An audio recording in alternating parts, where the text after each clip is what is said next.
Good morning everyone. फिर से एक बार हमारे चैनल में आप सभी का स्वागत है और आज हम लोग करने जा रहे हैं क्वेश्चन नंबर 14। देखिए, हमने आपको 13 तक एपी के क्वेश्चन बता दिए थे एक्सरसाइज 5.2 के। अब हम लोग क्वेश्चन नंबर करने जा रहे हैं 14। देखिए 14 में क्या लिखा है इन्होंने कि 10 और 250 के बीच में 4 के कितने गुणज हैं। 4 के गुणज मतलब क्या हुआ, 4 के how many multiples of 4 lie between 10 and 250। यही क्वेश्चन है, यानी हमें मल्टीपल्स निकालने, मल्टीपलों की संख्या, गुणजों की संख्या निकालनी है। 10 और 250 के बीच में 4 के गुणज। तो चलिए 4 के गुणज हम लोग देख रहे हैं किसके बीच। पहले इस सवाल को समझते हैं, किसके बीच में, 10 और 250 के बीच में। देखिए ये 14 नंबर सवाल मैं लिख रहा हूं यहां पर। 10 और 250 के बीच फिर लिखा है 4 के कितने गुणज हैं। तो 4 के गुणज कौन कौन गुणज होंगे, चलिए निकाल लेते हैं। यहां पर 10 और 250 के बीच 4 के गुणज, यहां हम लोग समझते हैं 4 के गुणज क्या हो सकते हैं। फिर वैसे ही हम लोग भाग देंगे। 10 है और किसके बीच में कह रहे हैं, 250 के बीच में। यहां 250 में लिख दो, भाग दीजिए। इसमें भी 4 से आपको भाग देना है। तो 4 से जब भाग दे रहे हो आप, इसमें भी क्या देना है, 4 से भाग दे दो। तो जब 4 से भाग दे रहे हो यहां पर, तो कितना आ रहा है, 4 दूना, यानी इसका मतलब 10 के बीच में कह रहा है। तो 4 दूना कितना हो गया, ये 2 कटाएंगे यहां पर। मैं यहां से इसको भी 4 से भाग देंगे और इसको भी कितने से भाग देंगे, चलिए देते हैं 10 को 4 से भाग दे रहे हैं। तो 4 दूना कितना हो गया, 8, इसका मतलब 2। अब देखिए 2 यहां पर क्या आया, यहां पर प्लस में आ गया, ध्यान रखिएगा।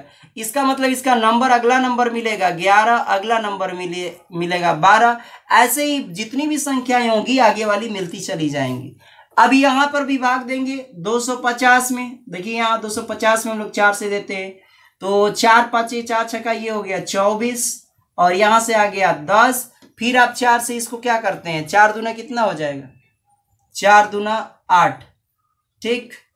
ये हो गया आपका 2, कितना बच गया। इसका मतलब ये है कि इसमें 2 हमको माइनस करना पड़ेगा, ठीक। इसके पीछे वाली जो संख्या होगी वो हमको 2 माइनस कर देंगे तो वो कट जाएगी। देख लो 248 आसानी से कट जाएगी क्योंकि 2 शेष बच रहा है ना। 2 ज्यादा है तो 2 घटा दो। इसका मतलब ये इसके पहले वाली जो संख्या मिलेगी वो मिलेगी 248 और इधर से मिलेगा 10 से जो बड़ी वाली संख्या मिलेगी वो 11 नहीं होगी, 12 वाली होगी। तो 4 से अगर देखा जाए तो आपको 10 और 150 के बीच 4 के गुणज, 4 के पहाड़ा में कौन आएगा, 10 के बाद वाला नंबर। 11 नहीं कटेगा, 12 कटेगा। 4 से कटाओ तो चरती है 12, इसका मतलब 12 आएगा। फिर 4 इसमें जोड़ो तो 16, यानी 4 के पहाड़ा में 16 भी कटेगा। ऐसे 4 के पहाड़ा में आपको 20 भी कटेगा। And dot dot dot comma, और लास्ट वाला में 250 दिया है तो मैंने कहा कि इसमें 2 शेष बच रहा है तो 2 घटा दोगे तो 200 जो 48 है वो वाली भी संख्या आपको 4 से ही कटेगी।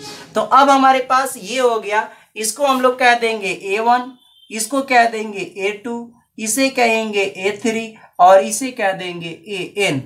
अब यहां पर हम लोग AN, अब यहां प्रथम पद लिख देंगे।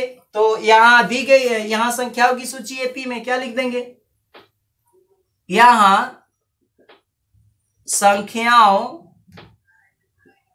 संख्याओं की सूची किसमें है, एपी में है, लिख देंगे। Here the list of numbers is in AP. तो चलिए यहां पर प्रथम पद कितना है लिख लेंगे। प्रथम पद ए कहते हैं हम लोग, प्रथम पद को क्या कहते हैं, ए बराबर दिया है 12।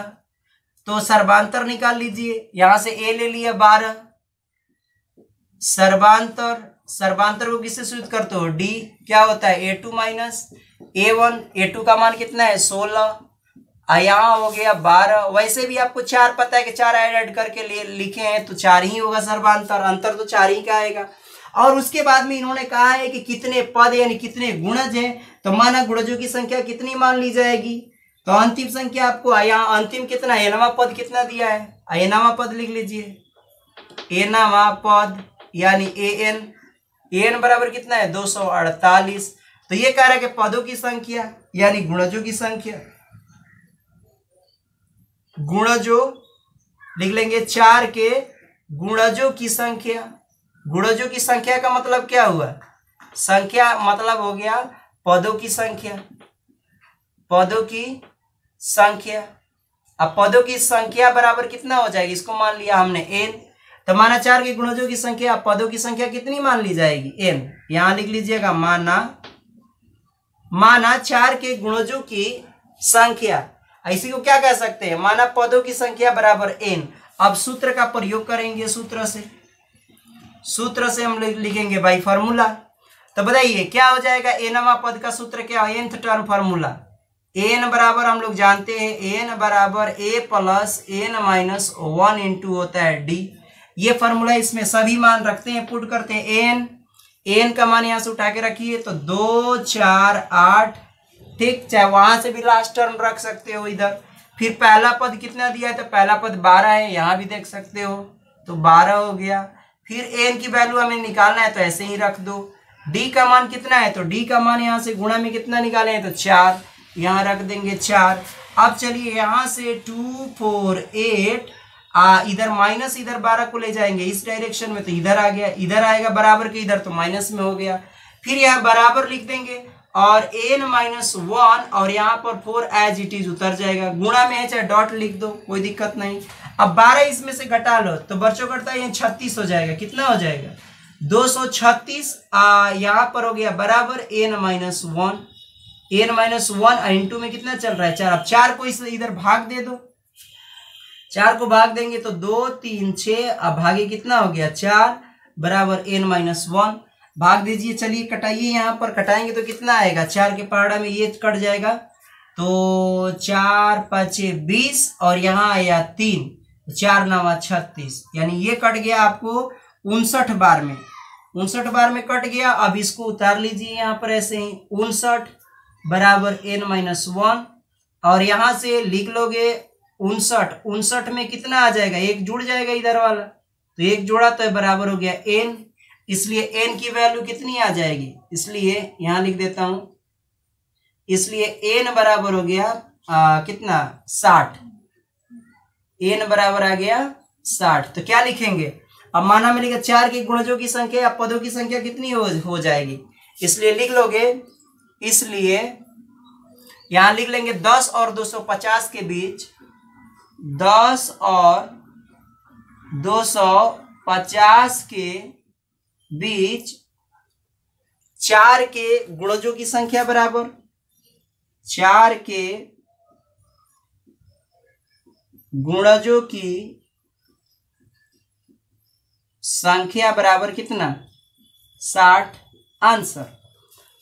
ये भी सवाल आपको 13 की तरह है, जैसा कि हमने 13 वाला सवाल मैंने करवाया और सवाल नंबर 14, तो पार्ट नंबर पिछला वाला जाकर देखिए और तब ये पार्ट देखिएगा तो आपको पूरा समझ में आएगा दोनों वीडियो।